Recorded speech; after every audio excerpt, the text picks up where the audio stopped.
Hey guys, welcome back to another episode of ED Outdoors. We're here today about to start a new series I've entitled Teach a Man to Fish. So y'all stay tuned. Here's the first episode of that series, starting now.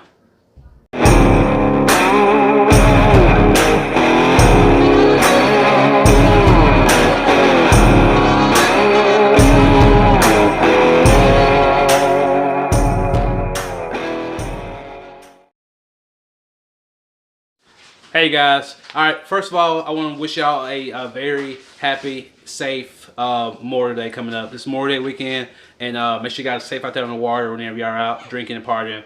But don't forget the reason for the holidays for those men and women who sacrificed for our freedom. So make sure you thank them. It's not Veterans Day, don't thank a veteran, but the ones that didn't make it out, those are the ones that we're celebrating for.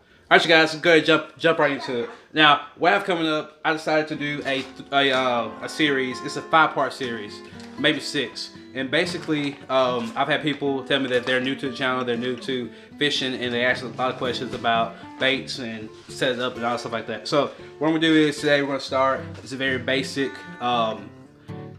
video about fishing, your setup, and stuff like that. So if you guys know how to do your setup, if you guys know how to do a bait cast or a spin cast reel, then hopefully some tips and tricks you guys can take from this and use it yourself. If y'all are new to it and you don't know how to do this, then hopefully y'all learn something. Alright guys, so this episode we're gonna just cover the basics of bait cast versus a spin cast and show you guys how I spool my bait cast reels because they're pretty tricky, you guys know. But I figured out a little how to. Now, first of all, bait cast versus spin cast. What's a bait cast? What's a spin cast? First things first, this is a spin cast reel, and it's called spin cast because it spins. Now, they all spin obviously, but the way this one, the spool is going, what's this, vertical, up and down, and basically this has a wide eye on the eyes, and this is for like spinner baits and swim baits. I have this set up, and this is on a light action rod, and this is gonna be for my finesse rig. That is the spin cast, and as you can see, the way it's set up and how you work it. Now, I used to always use spin cast because that's all I knew how to use. I grew up on old Zepco and then spin cast. But then I've always wanted to do fish with a bait cast, and this is a bait cast. Now, bait casts are pretty hard to fish if you don't know how to fish them. They're hard to learn, so I had to teach myself. Now, during this time, YouTube wasn't around, so I didn't have any luck teaching myself how to do it. I went back and I bought some more. YouTube was around now. Went on YouTube, figured out how to use them. Now, I'm gonna show you guys how to use them. All right, first things first, when it comes to your fishing equipment. All right, there are 3 different types of line that you typically use. There's monofilament, fluorocarbon, and then braid. It's kind of, they all serve the same purpose. They all have their pros and cons.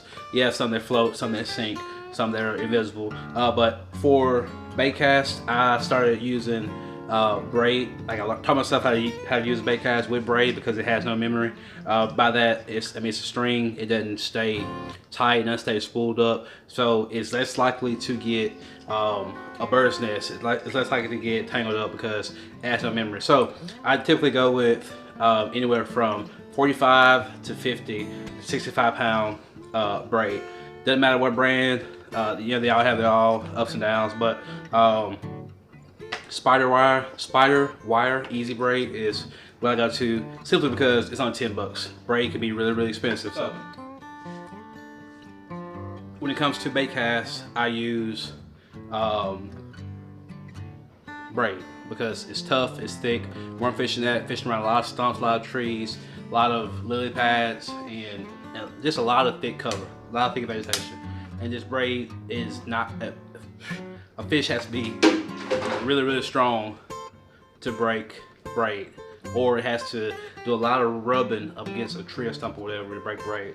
Monofilament and fluorocarbon, they break off all the time depending on how that fish wraps around the vegetation. So if you want something that's going to cut through this vegetation, go with the braid. That's why I always go with. Alright, let's get down to it. Teach you guys real quick a little trick that I learned how to quickly spool your line. Now I do it with it on my pole. Now the poles I use, they minimum you want to use a 7-foot rod. I have a 7-foot medium action or medium heavy. Basically is how much bend is in that rod, how much it's going to give. Is it stiff or is it flimsy? And you know, they serve different purposes based on what bait you're going to throw on it and what you're going to use it for. So a safe bet is go with a 7-foot medium heavy.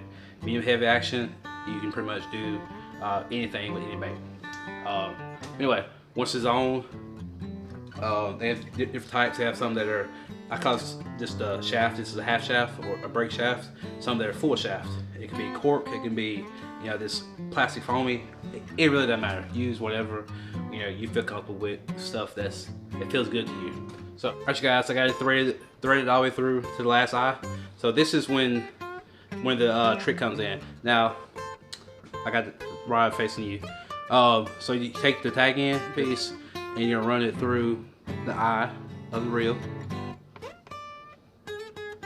And once it runs through, all of the reels that I use, the spools, they have holes in it. I don't know if this is purpose for it or if it just happens to be, you know, there for decorative. I stick it through one of these holes. Either one, it doesn't matter.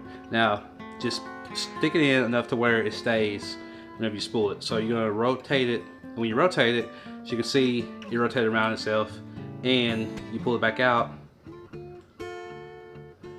The line is now wrapped around the spool.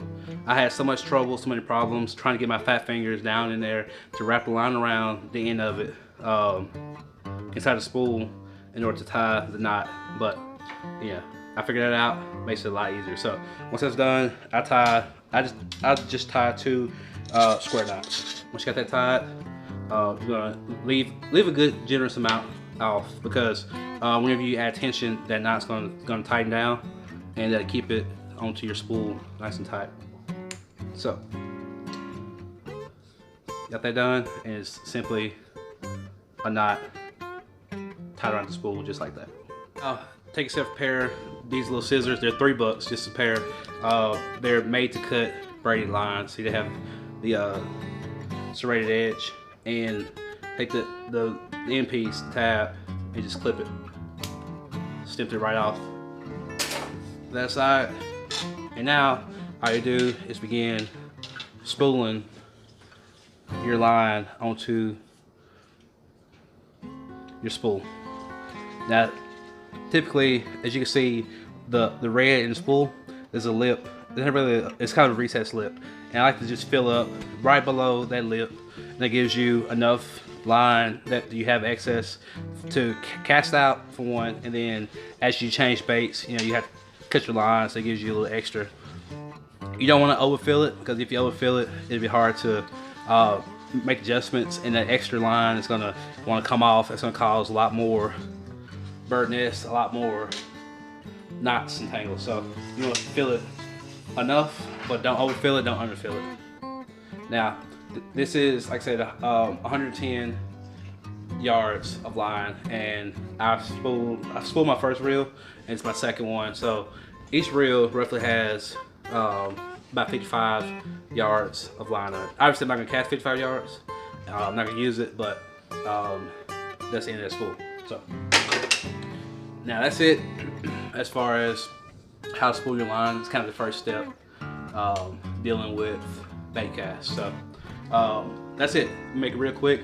If you guys have any questions, if y'all have any other tips, any tricks, anything that y'all do as far as how to spool your lines, or kind of if it's anything I missed about bait cast versus spin cast. I know I missed a lot, just kind of a general overview. You guys let me know in the comment section below. Thank y'all for tuning in. Thank y'all for following along. Thank you for your subscriptions. As soon as we hit the 200 subscriber mark, we'll do another giveaway. But for now, you guys stay tuned for this Teach You Manage Fish series. Now that that's done, next thing is going to be how to calibrate the bait cast, because that's really important. You got to spool it up. Next thing is how to calibrate it to where you're not getting a bird nest every single time. That video will be coming up pretty soon. So that's it for now, guys. Like, share, subscribe. As always, I'm EDO, out.